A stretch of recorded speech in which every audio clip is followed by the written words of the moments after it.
இறந்தவர்களுடைய ஆசை அபிலாசைகள் அழியவே அழியாது. எத்தனை கோடி வருஷமானால் அது அங்கேயே நிற்கும். கையளவு கவலம் கண் சிமிட்டளவு நேரம் இறைவனை நினைக்க கையளவு கவலம் ஒரு உருண்டை எடுத்து போட ஓம் மகா கணபதியே போடு, ஓம் பேச்சியம்மா முத்தாளம்மா முப்பாத்தம்மா போடுற உருண்டை உருட்டி உருட்டி இறைவனை நினைத்து கொண்டு சாப்பிடாது பிரசாதமா மாறும். இப்படித்தான் பக்தி. இறந்தவனை ஏன் கும்பிடணும்னா அவன் தாண்டா உன் மேல் உலகத்துக்கு போய் உன் ஃபைல் எல்லாம் சாங்ஷன் பண்ணுவேன். அப்ப என்ன செய்யணும்? நித்தம் ஓ வயிற்ற கழுவுறியோ இல்லையோ ஒரு சாதம் கரண்டி எடுத்து கொஞ்சம் தயிரை விட்டு கொஞ்சம் கருப்பு எல்லை கலந்து பரட்டி தண்ணி தெளித்து ஒரு கிண்ணத்தில் கொண்டு வச்சு காக்காய் கூப்பிடு, காக்கான்னு கூப்பிடு. நீ கூப்பிட வேணாம், நாங்களே வந்துடும். டெய்லி வந்துடுவாங்க. அவங்களாம் சாப்பிட்டுட்டு அவங்க பாஷையில் பேர் கேக்கவா கக்கான்னு கத்துவாங்க. நமக்கு புரியாது. அப்போ இவனுக்கு ஏற்றி விட்டுலாமா, இவன் பாவத்தை போக்கிடலாமான்னு.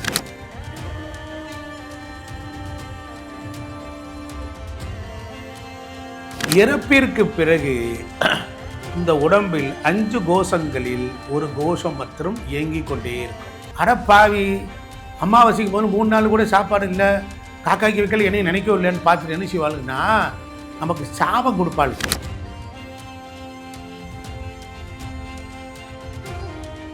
மூணு இலை போடுறது, 5 இலை போடுறது, இப்படி பலகாரமெல்லாம் வைக்கிறது.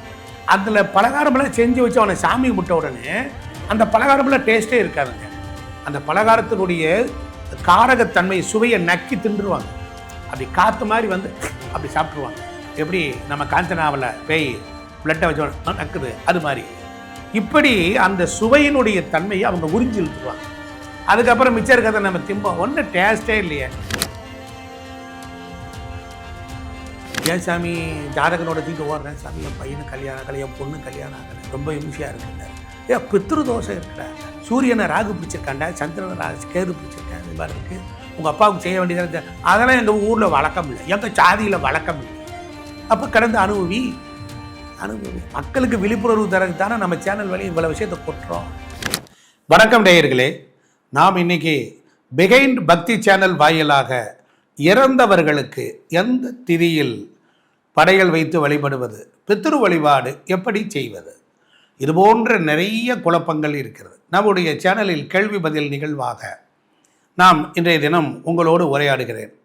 உங்களுக்கு பிடித்தமான அன்பர் டாக்டர் எல்கே ஜெயசூரிய நாராயண சுவாமிகள். லோகச்சேமத்தின் பொருட்டு வணக்கம். விபும் வேணுநாதம் சாந்தம் துரந்தம் ஸ்வயம் லீலையா கோபவேஷம் தனானாம் ஸ்வாம் பிருங்காகாந்தம் சாருகாசம் பரபிரம்மலிங்கம் பஜே பாண்டுரங்கம். இறந்தவர்கள், இந்த இறந்தவர்களுக்கு செய்யக்கூடிய திதி தர்ப்பணம், அவர்களுக்கு செய்யக்கூடிய படையல்கள், இந்த பிதுர் வழிபாடு என்பதை பற்றி தான் நாம் இன்னைக்கு சிந்திக்க போகிறோம். அன்பர்களே, உயிரோடு ஒரு மனிதன் வாழுகின்ற பொழுது அவனுக்கு ஒரு தாய் தந்தை இருந்து, இப்போ நம்ம அப்பா அம்மா இருக்காங்க, நமக்காகவே அவர்கள் வாழ்ந்து நமக்காகவே அவர்கள் தங்கள் வாழ்வை அர்ப்பணித்து விடுகிறார்கள். பூமியில் ஒருவர் உயிரோடு இருக்கிறார், அவர் வீட்டை விட்டு வெளி தொழிலே இருக்கிறார், வெளி ஊரில் வெளி மாநிலம் வெளிநாட்டில் இருக்காருன்னு வச்சுக்கோங்க. அப்படி இருக்கும்போது அவர் சாப்பிட்டாரா சாப்பிடலையா என்பதை நாம் ஃபோன் மூலியமாக கேட்டுக்கலாம் இன்றைக்கி. ஆனால் நமக்கு இறந்தவர்கள் மேல் உலகம் போய்விட்டார்களா, இறந்தவர்கள் மேல் உலகத்தில் இருக்கிறார்களா, அவர்கள் சொர்க்கத்தில் இருக்கிறார்களா, அவர்கள் நரகத்தில் இருக்கிறார்களா என்கின்ற கேள்வி வரும் அல்லவா? அதை நாம் எப்படி தெரிந்து கொள்வது? சுலபம். இப்போ நமக்கு அப்பா இறந்துடுறாரு, அம்மா இறந்துடுறாங்க. இப்போ நாம் என்ன செய்கிறோம்? இந்த பூமியில் வாழ்கிறோம். நம்முடைய அப்பா இறப்பிற்கு பிறகு நம்முடைய குடும்பம் சராசரியான ஒரு நல்ல வளர்ச்சி அடையுதுன்னு வச்சுக்கோங்க. நல்ல வளர்ச்சி அடையுதுன்னு வச்சுக்கோங்க. அப்போ இறந்து போன அப்பா சொர்க்கத்தில் இருக்கிறாருன்னு அர்த்தம். இப்போ ஒரு பையனுக்கு 36 வயசு வரைக்கும் கல்யாணம் ஆகலை, இல்லை பொண்ணுக்கு ஆகலை, இல்லை என்னால் திருமண வாழ்க்கை சரியில்லை. அடுத்த தலைமுறை சந்தோஷமாக வாழ்வதற்கு துணையாக யார் இருப்பார்கள் என்றால் இந்த பித்திருக்கள் தான். இப்போ இவர்கள் நல்லா கவனிக்கணும், இவர்கள் இறந்ததை நம்ம குறித்து வச்சுக்கணும். பிறக்கும்போது நட்சத்திரத்தை வச்சு நம்ம பிறந்த நாள் கொண்டாடுறோம். இறக்கும் பொழுது இறந்தவர்களுக்கு திதின்னு பேர். பூமிக்கும் சூரியனுக்கும் இடையில் இடப்பட்டுள்ள தூரம் அந்த திதி. ஒரு குறிப்பிட்ட காலம்தான் மேலுலகவாசிகள் பூமியில் இறங்கி வருவார்கள். அவன் சாப்பிட்றதுக்காகவா வர்றான்? அவனுக்கு சாப்பாடு கிடையாதா? உடம்பு தான் இல்லையே, உடம்பு இல்லையில. ஆனால் உயிரோடு இருக்கும்போது உடலில் பசி என்பதை உணர்ந்து நாம் வேலைக்கு சாப்பிட்டுக்கிறோம். இறப்பிற்கு பிறகு என்ன ஆகும்? அவங்களுக்கு ஏன் படையல் வைக்கணும்? அவங்களுக்கு ஏன் இந்த திரி தர்ப்பண வழிபாடு? இதெல்லாம் போலியா, ஃப்ராடா, இதெல்லாம் ஃபேக்கா அப்படின்னு நிறைய பேர் இப்போ விதண்டவாதம் பேசுகிறவர்கள்லாம் இருக்காங்க.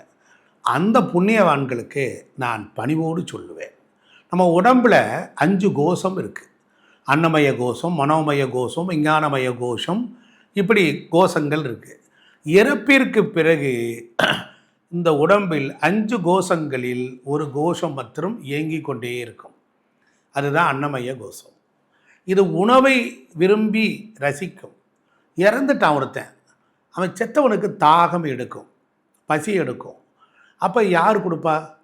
அப்போ பூமியில் இங்கிருந்து நாம் கொடுக்கின்றதை அவர்கள் பெற்றுக்கொள்வார்கள். என்னையா ஏதாவது நம்புகிற மாதிரி சொல்லுங்கய்யா, என்னத்தையா இங்கே ஊற்றுறீங்களா, அவன் அங்கே குடிச்சுக்குவானான்றார். சொல்கிறேன் விளக்கமாக சொல்லிடுறேன். இப்போ இறந்து போன உயிரானது பூமியை விட்டு மேலோகம் போகணுன்னா அந்த உயிர் ஆன்மாவுக்கு ஒரு 16 அம்சம் இருக்குது, 16 அம்சங்கள் இருக்குது. அந்த அம்சங்களை அதை ஃபில் பண்ணாத வரையில், அது முழுமை அடையாத வரையிலும் அந்த உடல் எடுத்து ஒரு ஆன்மா மேல் உலகத்திலேருந்து வந்து இந்த உடம்பை எடுத்து வந்து பிறந்து வாழ்ந்து முடிச்சுட்டு எத்தனை ஆசை, என்னென்ன ஆசைப்பட்டிருக்கும், அவ்வளவுமா நடந்துருச்சு. பார்க்குறதெல்லாம் அடைய நினைக்கும். காலமெல்லாம் ஏழையாக கிடந்து செத்துருப்பான். எதுவுமே ஒரு நல்ல கார் வாங்கியிருக்க மாட்டான், ஒரு நல்ல துணிமணி உடுத்தியிருக்க மாட்டான், இன்றைக்கி வரைக்கும் நல்ல சாப்பாடு வாழாதவன் இருக்கான். அப்படி வாழ்கிறவன் ஒரு பொண்ணை கல்யாணம் பண்ணி அவன் ஒரு பிள்ளை குட்டியை பெற்று அந்த பிள்ளையை நல்லா இருக்குன்னு நினச்சி வாழ்கிறான். அப்போ இறந்தவர்களுடைய ஆசை அபிலாசைகள் அழியவே அழியாது. எத்தனை கோடி வருஷமானாலும் அது அங்கேயே நிற்கும். அப்பா நினைச்சதை மகன் நிறைவேற்றுவதற்கு நான் அனுபவிக்காட்டியும் பரவாயில்ல, என் பிள்ளை அனுபவிக்கட்டும் அப்படிங்கிறத இருக்கும். நீங்கள் இறந்த பிறகு இந்த உடல் 1 வருஷ காலம் பூமியில் இருந்து மேல் உலகத்துக்கு போகணும். அப்போ அந்த 16 அம்சத்தை போக்குறதுக்கு 16 வகையான தவசங்கள் உண்டு. அதனால் இறந்தவருன்னு 10 நாள் 11 நாள் வரையிலும் பார்த்தா ஆன்னு அலைவான், பசியாக இருக்கும். உடம்பு தான் இருக்காது, உயிர் சோல் இருக்குது பாருங்கள், அது அப்படியே அலையும், நமக்கு கண்ணுக்கு தெரியாது. அதனால தான் அவங்களுக்கு பிண்டை வச்சு சாப்பாடு போடுவாங்க, 70 பிரகடனம்னு சொல்லுவாங்க. இப்படி இருக்குது. 5க்கு வச்சு அழுகிறது, 8க்கு வச்சு அழுகிறது, 3 இலை போடுறது, 5 இலை போடுறது, இப்படி பலகாரமெல்லாம் வைக்கிறது. அதில் பலகாரமெல்லாம் செஞ்சு வச்சு அவனை சாமி முட்ட உடனே அந்த பலகாரமெல்லாம் டேஸ்ட்டே இருக்காதுங்க. அந்த பலகாரத்தினுடைய காரகத்தன்மை சுவையை நக்கி தின்றுவாங்க. அப்படி காற்று மாதிரி வந்து அப்படி சாப்பிட்ருவாங்க. எப்படி நம்ம காஞ்சனாவில் பேய் பிளட்டை வச்சு நக்குது அது மாதிரி. இப்படி அந்த சுவையினுடைய தன்மையை அவங்க உறிஞ்சி இழுத்துருவாங்க. அதுக்கப்புறம் மிச்சம் இருக்கிறத நம்ம திம்போம், ஒன்றும் டேஸ்ட்டே இல்லையே. இன்றைக்கி தவச வீடு கருமாதி வீட்டில் சாப்பிட்டு பாருங்கள், ஒரு சல்லுன்னு கிடக்கு, என்ன சாப்பாடே சரியில்லை அப்படிம்பாங்க. அப்போ இதில் நீங்கள் தெரிந்து கொள்ளணும், வாழ்க்கையை புரிதல் குறைவு நமக்கு. சரி, இறந்ததுக்கப்புறம் மேலே போயிடுறான். அவனுக்கு ஒரு குறிப்பிட்ட காலம், நமக்கு 1 வருஷம், அவங்களுக்கு மேல் உலகத்துக்கு அது 1 நாள். மேல் உலகம் டெய்லி சாப்பிட்றோமா இல்லையா? நல்லா கவனிக்கணும். டெய்லி 3 வேளை சாப்பிட்றோமா இல்லையா? அவனுக்கு ஒரு வேளையாவது சாப்பாடு போடணுமா இல்லையா? அதனால தான் இறந்த உடனே முதல் வேலையாக டைரியிலையோ ஏதோ ஒன்று திதி, இறந்த தேதி, மாதம், வருடம் எல்லாம் குறித்து வச்சுக்கணும். அதனால தான் என்ன பண்ணுறாங்க, ஃபோட்டோவில் தோற்றம் மறைவு அப்படின்னு எழுதி வச்சுக்கிறான். அந்த நேரத்தில் போய் ஒரு பஞ்சாங்கத்தை வச்சு கணிச்சு பார்த்தா இதுதான் நடக்குன்னு சொல்லிடுவான். இந்த தேதியில் தான் வருது, வளர்பிற திதியா தேய்பிற திதியா, இப்படி 15 திதி இருக்குது. 15 திதி இருக்குது. 1 2 3 4 5 6 15. அதை தான் சான்ஸ்கிரிட்டில் பிரதமை, துதியை, திருதியை, சதுர்த்தி, பஞ்சமி, சஷ்டி, சப்தமி, சான்ஸ்கிரிட் தான். அதை கொண்டு ஒன்றும் பயப்படக்கூடாது. இப்போ குறித்து வச்சுக்கிட்டா அந்த நாளில் தான் வருவான். நீங்கள் நல்லா கவனிக்கும். மேல் உலகத்திலேருந்து கீழே இறங்கி வருவான். இறங்கி வந்து என்ன செய்வான், பூமிக்கு வந்து நிற்பான். நம்ம பிள்ளைகளை, நம்ம பெற்று பிள்ளைகள், நம்ம கருவழி சொந்தம், ரத்த வழி சொந்தம், அப்படி எல்லாத்தையும் பார்ப்பான். அப்படி அவனுக்கு பார்க்க முடியும், நம்மளால் பார்க்க முடியாது. அவன் பார்த்துக்க நம்மளை நினச்சி கவலைப்படுறாங்களா, நம்மளை நினச்சி உக்குறாங்களா, நம்மளை நினச்சி போட்டாக்கிட்ட வச்சு சாமி கிமி கும்பிட்டு படையில் போடுறாங்களா அப்படின்னு பார்க்கும்போது அன்றைக்கி வாசலில் வீட்டில் தண்ணி தெளிக்கக்கூடாது, கோலம் போடக்கூடாது. கோலம் போட்டாச்சுன்னா தேவதைகள், ஸ்ரீ தேவதைகள்லாம் வந்துடும். இறந்தவர்கள் வரக்கூடிய நாள் அன்று நாம் கடவுள் வழிபாட்டை குறைச்சிடணும். நல்லா கவனிக்கணும். இது இறந்தவன் வீட்டுக்குள்ளே வரணும் அப்படின்னா என்ன செய்யணும்? தெய்வ வழிபாடு இருக்கக்கூடாது.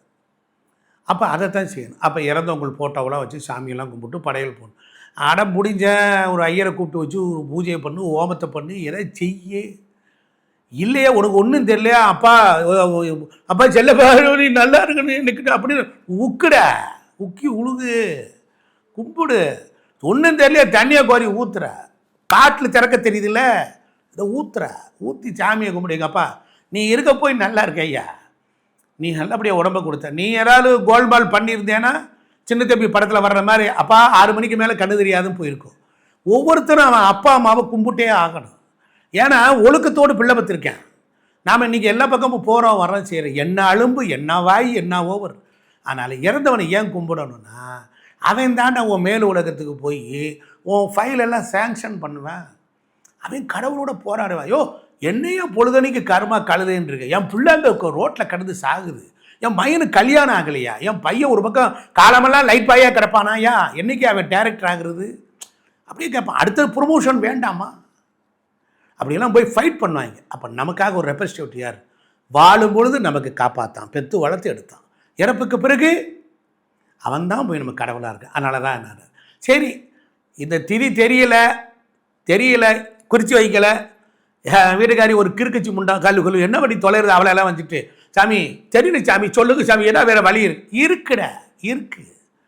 இப்போ என்ன செய்யலான்னாரு, உங்கள் அப்பா எந்த மாதம் சேர்த்தான், எந்த வருஷம் சேர்த்தான்?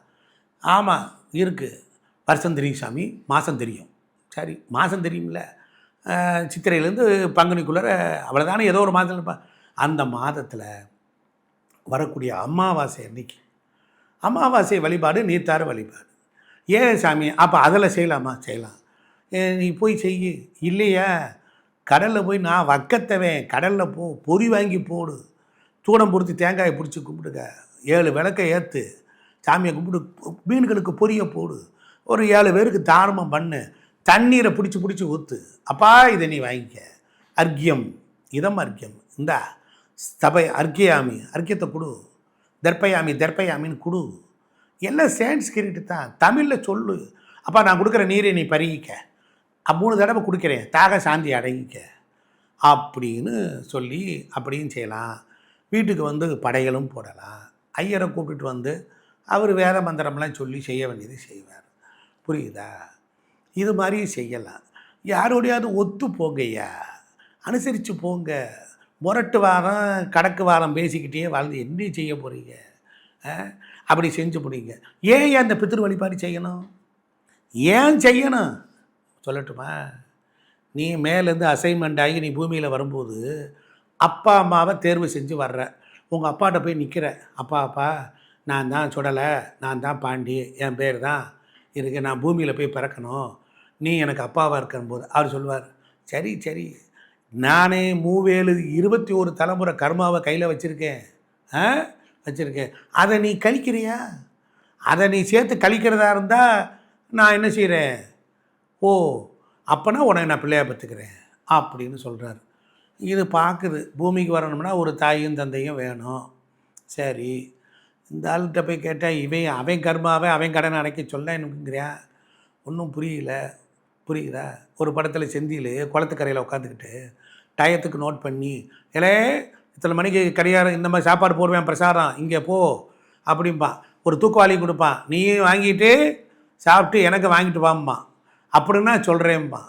அது மாதிரி நம்ம மேல் உலகத்துலேருந்து அந்த கர்மா கீழே கழிக்க வரணும்னா அப்பாவோட கர்மாவை கழிக்கணும். அப்பாவுக்கு 21 தலைமுறை. அப்போ என்னாகும்? இந்த 21 தலைமுறை கர்மாவை கழிக்கணும்னு சொல்லிட்டு வந்துட்டோம். இப்போ அப்பாவுக்கு ஏன் பிள்ளை தேவைப்படுது? புத் என்ற நரகத்திலிருந்து நம்மை மீட்கக்கூடியவன் புத்திரன். புரிஞ்சுருச்சா? புத் என்ற நரகத்திலிருந்து மீட்கக்கூடியவன் தான் புத்திரன். அப்போ இதையெல்லாம் ஒரு சிஸ்டமேட்டிக். நமக்கு படிக்கலை, நம்ம ஐயர் வீட்டு பிள்ளை கிடையாது, ஏதோ ஒன்று இதெல்லாம் என்னமோ செய்கிறாங்க, ரைட்டு, செஞ்சு தான் ஆக்கணும். ஏன் சாமி ஜாதகனோட தூக்கிட்டு ஓடுறேன் சாமி, என் பையனுக்கு கல்யாணம் ஆகலை, என் பொண்ணு கல்யாணம் ஆகலை, ரொம்ப இம்சையாக இருக்குன்னாரு. பித்ரு தோஷம் இருக்குடான்னாரு. சூரியனை ராகு பிடிச்சிருக்காண்டா, சந்திரனை கேது பிடிச்சிருக்கேன், இது மாதிரி இருக்குது, உங்கள் அப்பாவுக்கு செய்ய வேண்டியதாக. அதெல்லாம் எங்கள் ஊரில் வழக்கம் இல்லை, எங்கள் சாதியில் வழக்கம் இல்லை. அப்போ கடந்து அனுபவி. மக்களுக்கு விழிப்புணர்வு தரக்கு தானே நம்ம சேனல் வழி இவ்வளோ விஷயத்தை கொட்டுறோம். நீ நோட்டை கொண்டுட்டு வந்து 1000 ரூபா கொடுத்து என்கிட்ட பார்க்க முடியுமா? உனக்கு இலவசமாக பிகைன் பக்தி மூலியமாக சொல்கிறான். அப்போ என்ன செய்யணும்? அறிவை பெருக்கிக் கொள்ள வேண்டும். Your improvements of the growth, intellectual growth. நீ அறிவை வளர்த்துக்கணும்.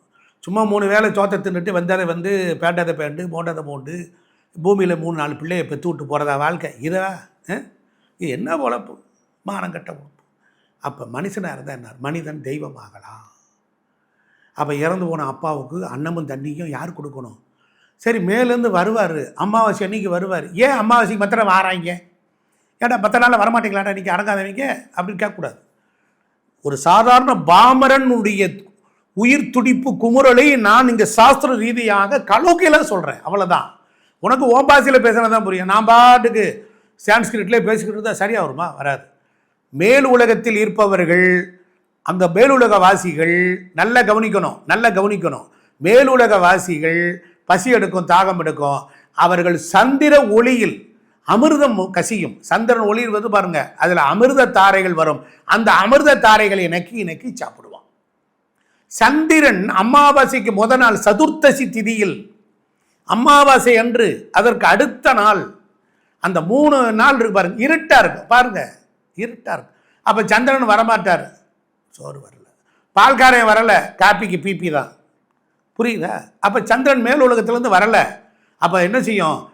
அப்போ நம்ம சொல்லுவா, இந்த 3 நாள் இருட்டா இருக்கும்டா, அந்த நாளில் உங்கள் அப்பா எங்கே வந்துடுவாங்க, அதனால் அமாவாசைக்கு முன்னாள் சாப்பாடு வைடா, காக்கை வடிவத்தில் வந்து சாப்பிட்டுக்குவாங்க அப்படின்னு சொன்னாங்க. இப்போ நம்மளால் என்ன செஞ்சாங்க? அதனால தான் ஒரு பழக்கம் வச்சான். அன்றைக்கு 3 நாளைக்கு மாத்திரம் ஞாபகத்துக்கு வராது. நம்மளால தான் இன்சூரன்ஸ் இல்லாமல் பைக்கை ஓட்டிக்கிட்டு திடுறாங்களே, லைசன்ஸ் இல்லாமல் சந்து பொத்துக்குள்ளே போய்கிட்டு இருக்காங்க.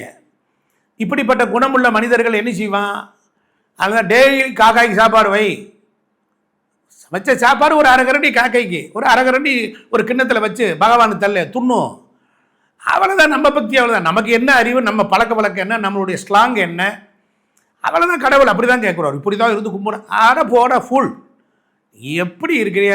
காலையில் 2 இட்லி ஒரு ரவா தோசை அடிக்கிறிய, சாப்பிடும் போது பகவானே உன்னை நினச்சிட்டேன், நீ ஏன் வந்து என் வாய்க்குள்ளே உட்காந்து லபக்கன் பிடிக்க ஏற்றுக்குவார். உண்ணும் உணவு கையளவு கவலம், கண் சிமிட்டளவு நேரம் இறைவனை நினைக்க போதும். கையளவு கவலம், ஒரு உருண்டை எடுத்து போட ஓம் மகா கணபதியே போடு, ஓம் பேச்சியம்மா, முத்தாளம்மா, முப்பாத்தம்மா போடுற உருண்டை உருட்டி இறைவனை நினைத்து கொண்டு சாப்பிடாது, பிரசாதமாக மாறும். இப்படித்தான் பக்தி. நல்லா புரிஞ்சுக்கணும். அப்போ மேலுலகவாசி வரும்போது இருட்டான நாளில் சந்திரன் வராத நாளில் அவன் என்ன செய்ய போகிறான்? சாப்பிடணும். ஆனால் நம்ம காக்காய்க்கு வச்சோம்னா வந்து சாப்பிட்டுப்பான். அப்போ சாப்பிடும் போது என்ன செய்வான்? நல்லா இருப்பான். அங்கேருந்து வெகு தொலைவில் வந்தேன், வீட்டில் சோறு கஞ்சி வச்சுருப்பான்னு நினச்சி வந்தேன், பரவாயில்ல, ரொம்ப சந்தோஷம் சொல்லி வாழ்த்துவான். நல்லா இருப்படா, அமோகமாக இருப்பான்னார். சரி, நம்மளால தான் இங்கே தின்னுவிட்டு சட்டியை கழுவி இவளுக்கு வச்சுவிட்டு தூங்கிட்டு ஏதோ டிவி புருஷனை கட்டி பிடிச்சிக்கிட்டு செல்லை பேச்சுக்கு பிரிக்கிக்கிட்டு சாட் பார்த்துக்கிட்டு இருந்தால் வந்த சனம் என்ன செய்யும்? அடப்பாவி, அமாவாசைக்கு போது 3 நாள் கூட சாப்பாடு இல்லை, காக்காய்க்கு வைக்கல, என்னையும் நினைக்கவே இல்லைன்னு பார்த்துட்டு என்ன செய்வாளுங்கன்னா நமக்கு சாபம் கொடுப்பாளுங்க. சாபம் கொடுத்து அப்புறம் இவங்க எப்படி பசியை போக்குவாங்க? அதை சொல்கிறையா, அவசரப்படாத, என்ன நீ இப்படி இருக்க? அவங்க மரம் இருக்கு பாரு, மரம், பச்சை மரம், அந்த மரத்தில் இருக்கிற பச்சையம் இருக்கு பாருங்க, அதை சுரண்டி தின்றுவாங்க. அதனால தான் அமாவாசை அன்னைக்கு போய் இலை பிடுங்கக்கூடாது. நம்மால் சயின்ஸை தான் உனக்கு ஒவ்வொரு தரையும் புளி ஓட்டு விளக்க முடியாது இல்லையா? அதனால தான் அவன் ஸ்லேடையாக சொல்லி வச்சான். மரத்தில் பறிக்கக்கூடாது, சூரியன் மறைஞ்ச வேலையில் இலை பறிக்கக்கூடாது. சொன்னது அதான். ராத்திரியில் தங்கியிருப்பாங்க, அப்படியே உட்காந்துருப்பாங்க. காலையில் விடிஞ்சிருச்சா நம்மளே நினச்சிட்டாளுங்களா, ஒரு ஓமப்படியாவது போடுவாங்களா, ஒரு தயிர் சாதமாவது போடுவாங்க. அப்போ என்ன செய்யணும், நித்தம் வயிற்ற கழுவுறியோ இல்லையோ, ஒரு சாதம் கரண்டி எடுத்து கொஞ்சம் தயிரை விட்டு கொஞ்சம் கருப்பு எல்லை கலந்து பரட்டி தண்ணி தெளித்து ஒரு கிண்ணத்தில் கொண்டு வச்சு காக்காய் கூப்பிடும், காக்கான்னு கூப்பிடும். நீ கூப்பிட வேணாம், நாங்களே வந்துடும், டெய்லி வந்துடுவாங்க. அவங்களாம் சாப்பிட்டுட்டு அவங்க பாஷையில் கக்கான்னு கத்துவாங்க, நமக்கு புரியாது. அப்போ இவனுக்கு ஏற்றி விட்டுலாமா, இவன் பாவத்தை போக்கிடலாமான்னு புரியுது. பள்ளி வடிவத்திலையும் காக்கை வடிவத்திலையும் பல ஆன்மாக்கள் டிரான்ஸ்ஃபர் ஆகி உருமாற்றம் அடைந்து வருகின்றன. அது என்ன உருமாற்றம்? ஆமாம், இந்திய மணியை கொண்டுட்டு போய் அமெரிக்காவில் கொண்டு போய் இந்த நோட்டை கொடுத்து அங்கே போய் ஏதாவது வாங்க முடியுமா? அவன் நாட்டு கரன்சியாக கன்வெர்ட் ஆகுது இல்லை. அது மாதிரி தான் மேலுலகவாசிகள் மேலேருந்து வர்றதுக்கு 2 உயிரை வச்சுருக்கான். வீட்டுக்குள்ளர வருவதற்கு பள்ளியை பயன்படுத்துகிறார்கள், வெளியிலே இருப்பதற்கு காக்கையை பயன்படுத்துகிறார்கள். அப்போ இறந்தவனுக்கு தீதி தர்ப்பணம் தெரியல, குறிக்கல, ஒன்றும் இல்லையா. எந்த மாதம் சேர்த்தானோ அந்த மாதத்து அன்னைக்கு அமாவாசை வர்ற அன்னைக்கு செஞ்சு வேலையை முடி செய்ப்பா. ஆனால் எத்தனையோ ஃப்ரெண்டுக்கு டீயை வாங்கி குடிக்கிற, என்னமோ வடை வாங்கி திங்கிற, என்னமோ பண்ணுற.